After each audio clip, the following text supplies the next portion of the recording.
অসুস্থতা যত বেশি হয় তত বড় বড় গুনাহগুলা মাফ হয়। প্রিয় নবী বলেন, এই অসুস্থতা বিপদ মুসিবত এমন হয়, আল্লাহর কিছু বান্দা আছে যাদের উপর একটার পর একটা বিপদ আসতে থাকে, ওই বিপদে সে ধৈর্য হারা হয় না, সবর করতে থাকে। অবস্থা এমন হয়, শীতকালে গাছের পাতা জড়তে জড়তে জড়তে জড়তে এমন কিছু গাছ আছে একটা পাতাও থাকে না। আল্লাহর ওই বান্দা জমিনের উপরে হাঁটে, তার আমল নামায় একটা গুনাহও থাকে না।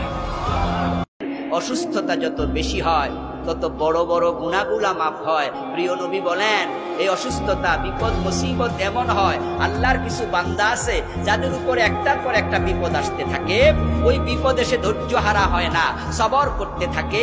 অবস্থা এমন হয়, শীতকালে গাছের পাতা জড়তে জড়তে জড়তে জড়তে এমন কিছু গাছ আছে একটা পাতাও থাকে না।